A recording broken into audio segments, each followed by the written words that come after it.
Bismillahirrahmanirrahim. Assalamualaikum dan salam sejahtera. Saya wartawan Sarah Alisha, mewakili TVPS Setiara, ingin melaporkan tentang Majlis Silang Budaya yang bertempat di Dewan Rafflesia pada tarikh 10 April 2025. Mari kita saksikan bersama.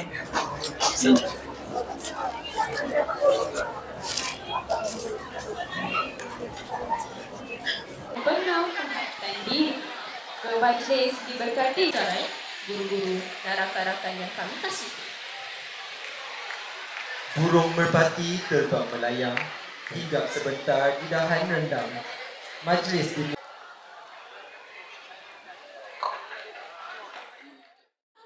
objektif ataupun kehendak yang apa yang dikehendaki oleh KPM ini dalam program seperti ini, program Remuk Raya. Ya.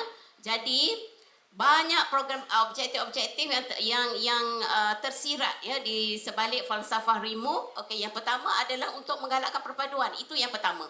Ini anak-anak kena faham, ya.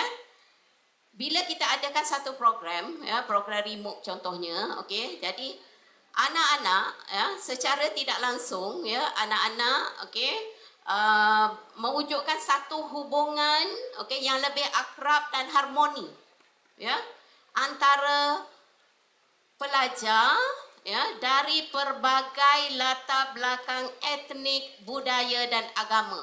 Itu adalah objektif dia. Assalamualaikum warahmatullahi wabarakatuh dan Assalamualaikum Cikgu. Waalaikumsalam warahmatullahi wabarakatuh. Cikgu, apakah objektif sambutan perayaan pada tahun ini? Okey, pada tahun ini sekolah kita menggunakan tema Silang Budaya Perayaan Setiara 2025. Okey, di mana seperti kita tahu negara kita adalah negara yang majmuk. Jadi di kalangan murid kita pun di pelbagai bangsa kan, ada pelbagai kaum.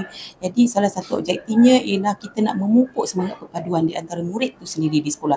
Kerana nilai-nilai murni sebegini kita perlu pupuk semasa di sekolah lagi, semasa kamu masih muda. Kan?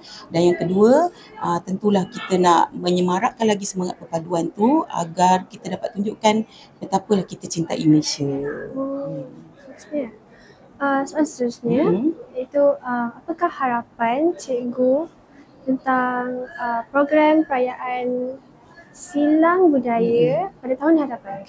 Okey, harapan cikgu semoga apa yang kita telah rancang pada tahun ini murid-murid akan mendapat impak yang positif kepada murid-murid. Jadi mereka dapat menanamkan rasa sayang, kerjasama, perpaduan antara kaum tu dan benda ni dibawa sehingga mereka dewasa. Jadi maknanya dari tahun ke tahun kita perbaiki program tu agar nilai ni memang kita dapat pupuk daripada sekarang sehinggalah kamu dewasa. Alhamdulillah. Okey. Terima kasih cikgu. Okey, sama-sama. Bismillahirrahmanirrahim. Assalamualaikum warahmatullahi taala wabarakatuh.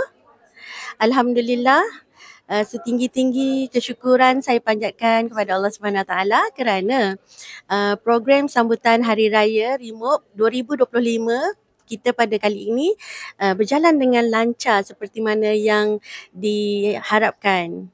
Okey, di sini juga saya ingin mengambil kesempatan untuk mengucapkan Selamat Hari Raya Aidilfitri 2025. Maaf zahir dan batin. Bye. Baiklah, sampai di sini sahajalah laporan saya pada hari ini. Saya wartawan Sarah Alisha, mewakili TVPS Setiara. Setiara sentiasa juara.